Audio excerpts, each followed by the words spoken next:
So as a stabiliser and a thickener भी हमारे micro organisms use होते हैं। एल्गी को यूज़ किया जाता है preparation of agar, vegetarian gelatine, sodium compounds obtain from algae keep ice cream smooth and free of crystals. तो ये जिलेटिन जो है हमारी आइसक्रीम्स में डाली जाती है आइसक्रीम्स को थिक करने के लिए। Products from algae are also use as food stabiliser and as thickeners in salad dressings. ठीक है, as a source of food. Algae क्या है? पोटेंशियली एन अनलिमिटेड सोर्स है of wholesome and nutritious food. China और Japan में many types of sea woods are consumed as food. Chlorella is single celled spherical alga जिसको that is the subject of research in the study of photosynthesis, और ये it is a source of human food. ठीक है, specially on space flights. तो और कुछ food नहीं ले जा सकते, तब यहाँ एल्गी से प्रिपेयर्ड फूड को लेके जाया जाता है। मेकिंग ऑफ एंटीबायोटिक्स, तो एंटीबायोटिक्स बनाने में भी हमारे माइक्रो ऑर्गेनिजम्स यूज़फुल होते हैं। एंटीबायोटिक क्या है? ये एक ऐसा सब्सटेंस है जो माइक्रो ऑर्गेनिजम्स की ग्रोथ को, माइक्रो ऑर्गेनिजम्स को या तो किल करता है या उनकी ग्रोथ को स्टॉप करता है। फंगई से पहला एंटीबायोटिक बनाया गया था जो है पेनिसिलिन। ठीक है, और cephalosporin.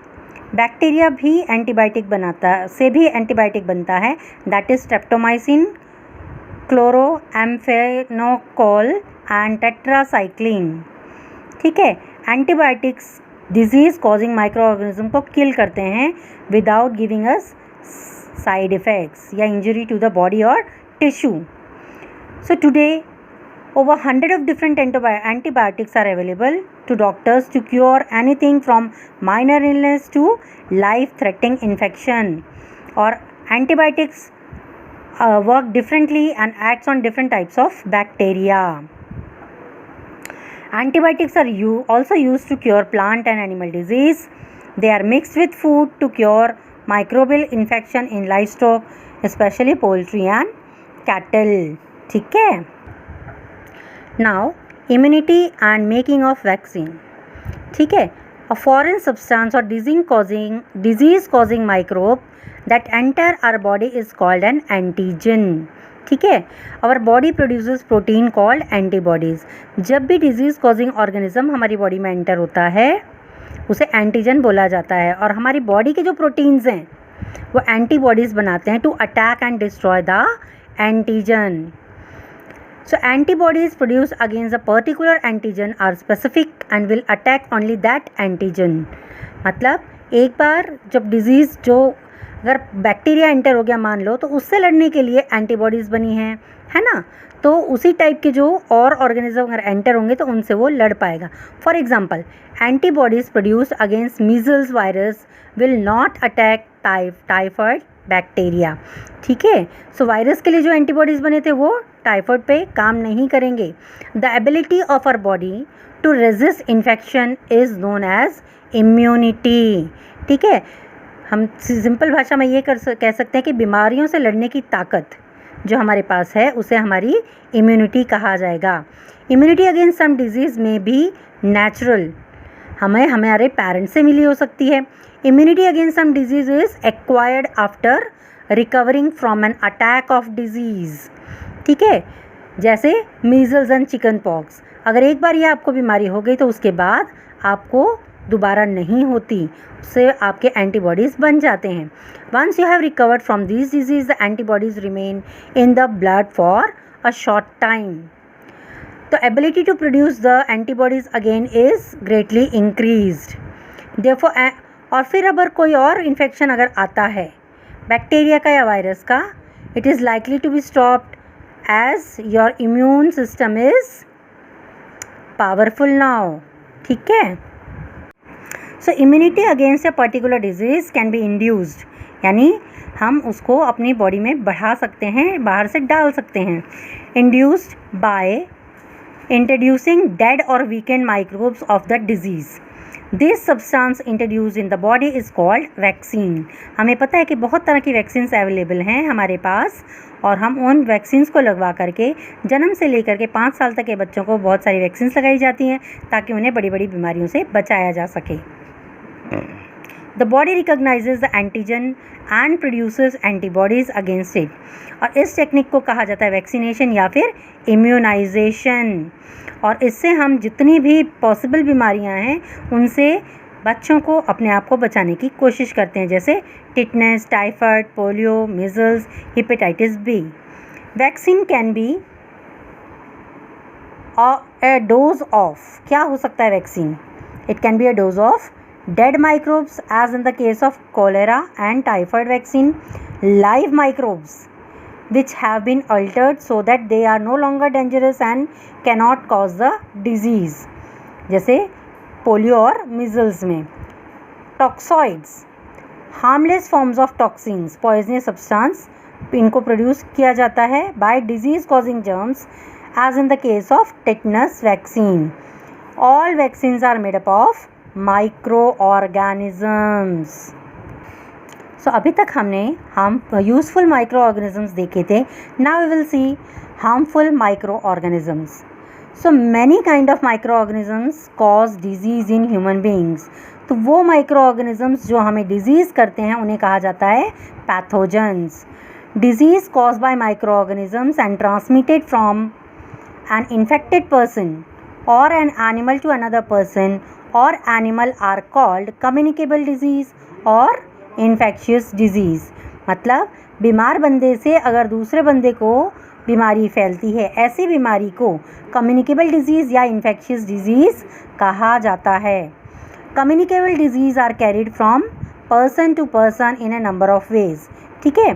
The main source of infection are through direct contact. ठीक है. सिक पर्सन के पास अगर हैं, as in the case of ringworm और चिकन पॉक्स, थ्रू एयर, जैसे ड्रॉपलेट्स के द्वारा ट्रेवल करते हैं microorganism, as in the case of common cold, flu.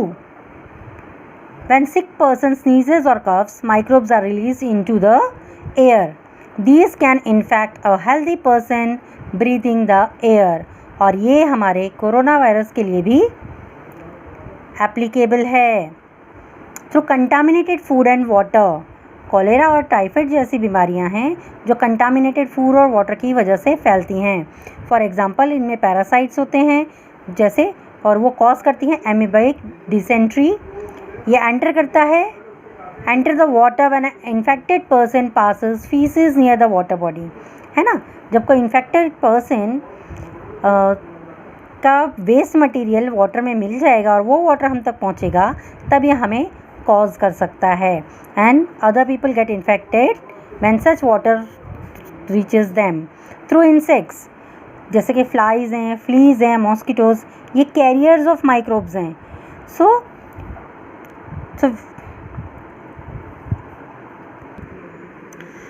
So when a mosquito bites a human being, it carries microbe with it and transfer them to any healthy person it bite afterwards. So इस तरह से disease जैसे malaria, dengue fever, yellow fever spread होते हैं. Fleas क्या करती हैं? They transmit और they transfer the bacterium that cause bubonic plague from rats to humans. Flies भी माइक्रोब्स कैरी करते हैं और हमारे फूड को, क्लीन फूड को कंटामिनेट कर देते हैं.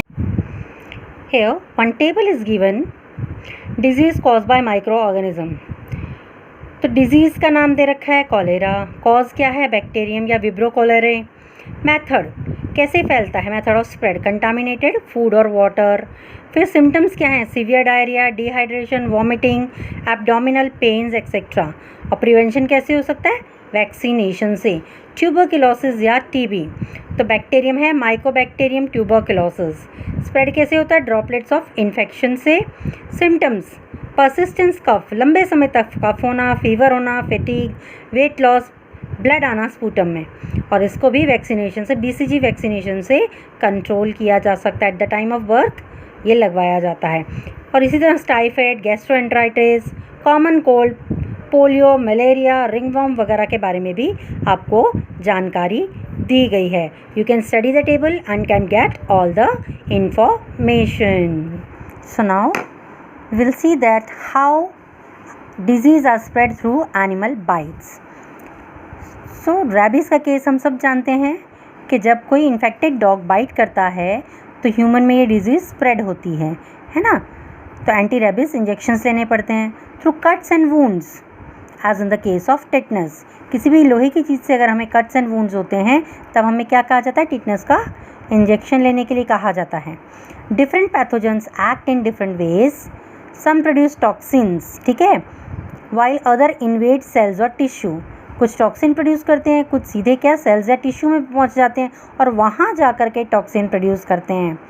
The symptom of disease appear only after a brief lapse of time. ऐसा नहीं कि आज हमारी बॉडी में माइक्रो ऑर्गेनिज्म एंटर हुए और आज ही हमें डिजीज़ दिख जाए, उसका डिजीज़ होने में हमें कुछ समय लग सकता है। During which the microbes multiply rapidly, the period between the infection and the appearance of symptom is called incubation period, है ना। तो बे इन्फेक्शन होना और उसके सिम्टम्स दिखाई देने में टाइम लगता है और इस पीरियड को कहा जाता है incubation period. The symptoms may be fever, headache, nausea, vomiting, rashes and so on.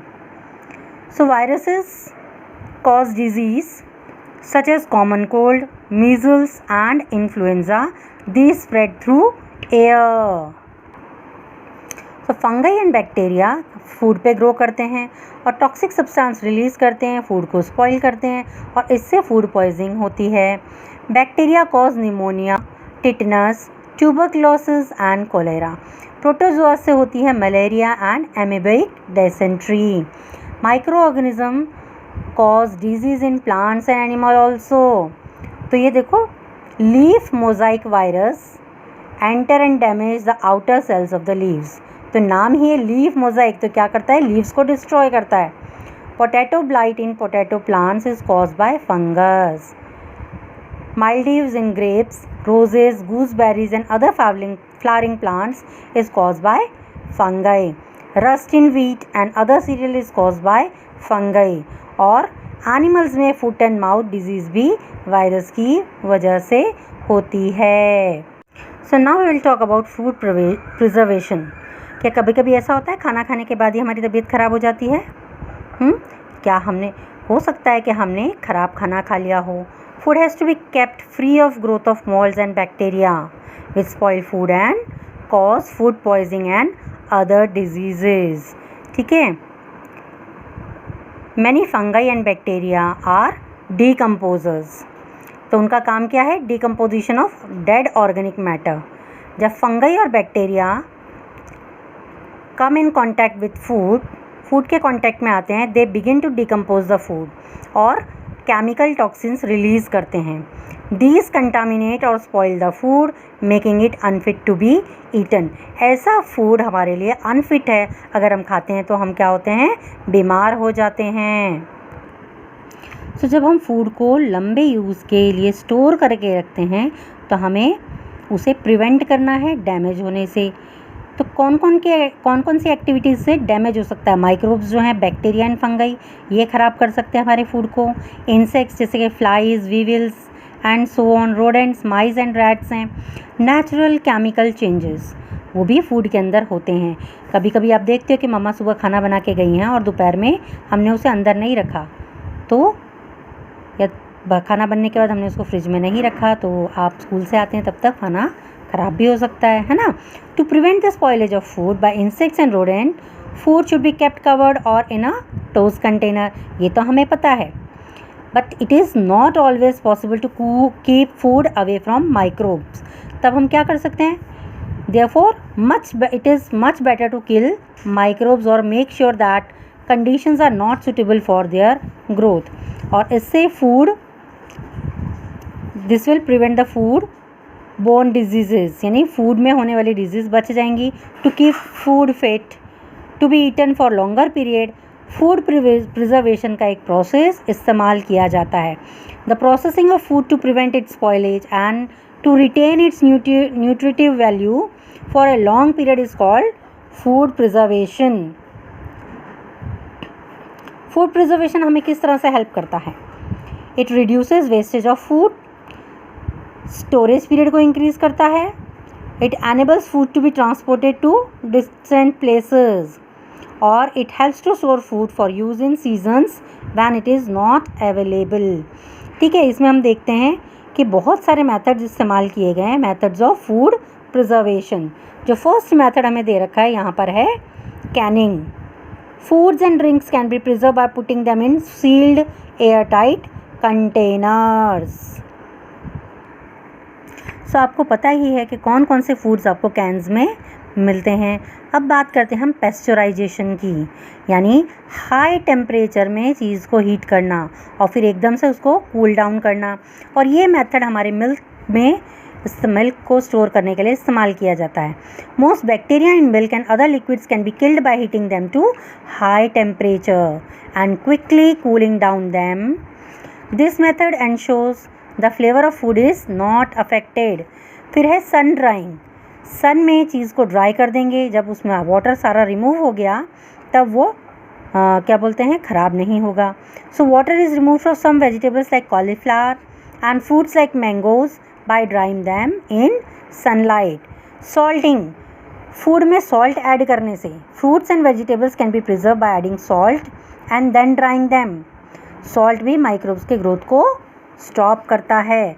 और आपने सबसे अच्छा मेथड देखा हुआ है घर में, पिकल्स बनाना, अचार बनाना, रॉ मैंगो के अचार बनाना, गूसबेरी यानी कि आंवला वगैरह, lemon, vegetables like cauliflower, onion, cucumber, इनको विनेगर में या सॉल्टी वाटर में प्रिजर्व किया जाता है ताकि माइक्रोब्स ग्रो ना कर सकें और गिव देम अ शार्प और स्पाइसी फ्लेवर, और फिर उन्हें दूसरे फूड के साथ खाया जाता है।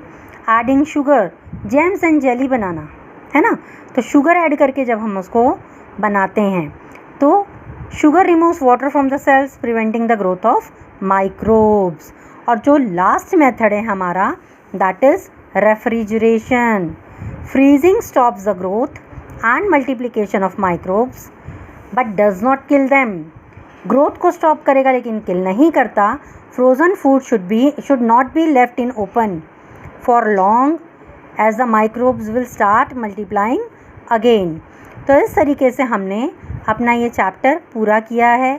आई होप आप सबको समझ में आया होगा। Okay, thank you.